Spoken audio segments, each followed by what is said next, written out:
Hey, what's up everybody? Welcome to another episode from The Poor Farmer. Today we're diving into a fascinating and mind-blowing journey into the world of the Creator's wonders. I'm going to be talking about the mysterious and magical world of mushrooms and the intricate design the Creator has given them.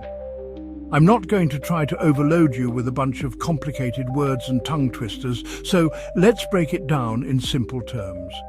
We'll be discovering how these fascinating fungi grow from tiny, almost invisible spores into the mushrooms we see sprouting from the ground. Let's get into the spores first, and the honey mustard and jelly portobello sub later.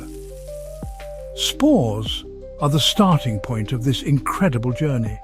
Imagine millions of tiny spores, so small that they are almost invisible to the naked eye.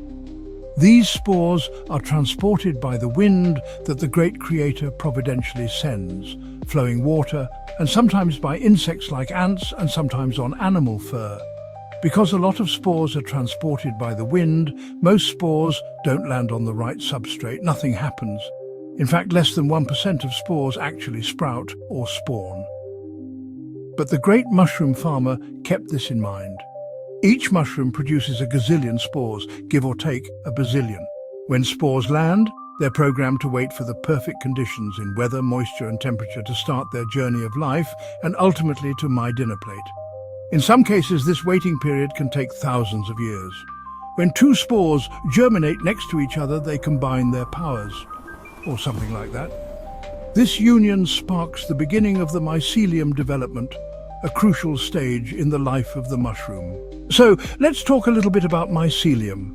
Mycelium is a network of thread-like structures that spread out and colonize the substrate they land on, creating an intricate web of communication and life. Now, what do I mean by substrate? Well, a substrate could be soil, wood, or any decaying matter, like leaves, logs, and even dead things. As the mycelium spreads, it forms a vast network throughout the substrate. This can happen rapidly or extremely slow. It all depends on temperature, moisture, and food. One of its important tasks is to break down the material around it while absorbing nutrients and expanding its territory. And sometimes competing for space with each other when there's not much room on the substrate. Ha ha ha! Mycelium is like an underground subway of interconnected threads, working like underground railways, silently and efficiently beneath our feet undisturbed. This network is constantly at work, breaking down organic matter and recycling nutrients back into the ecosystem. Maybe we could learn a thing or two about recycling efficiently from these fungi. Some mycelium species are used in many potting and gardening soils to form a symbiotic relationship with the plants. This symbiotic relationship is just a fancy way of saying both of these help each other out on the life journey. Once the mycelium uses up all the available nutrients, it prepares for the next stage of its life cycle, sprouting mushrooms. That's right, mushheads. Tiny pinheads start to form on the surface of the substrate, signaling the beginning of mushroom growth. These pinheads grow and push their way up through the material they're growing in, reaching for the light. Day by day, the mushrooms grow larger and larger, until they're so big that if you found a door, you could fit a couch in there. Sorry guys, I'm just trying to be a fun guy.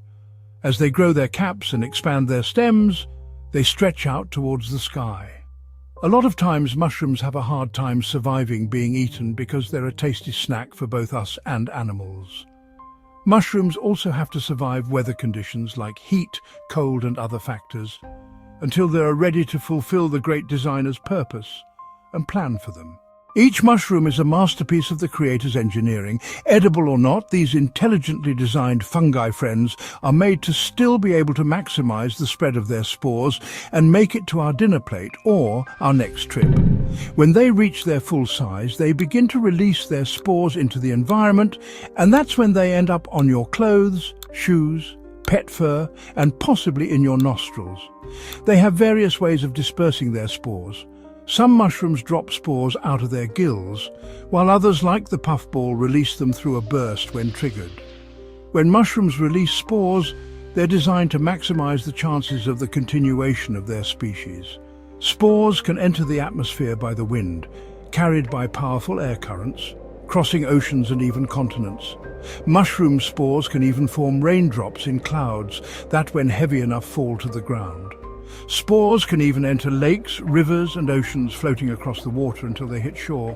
When they land in a suitable environment, the cycle starts over, ensuring that their species continue.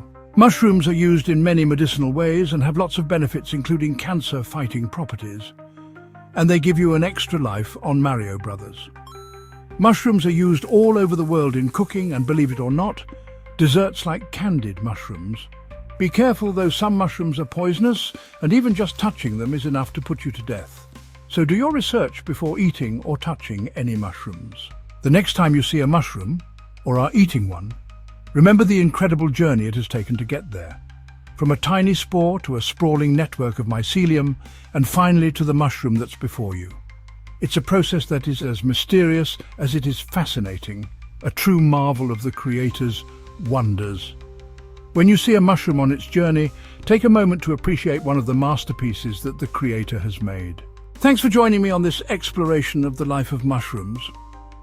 I hope you didn't find it too sporing, but found it as intriguing as I did. Before the video ends, I want to thank the Creator who gives us the knowledge to understand His creation.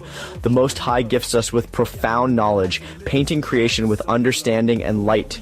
Every whisper of wind, every star in the sky, He reveals His awesome wisdom.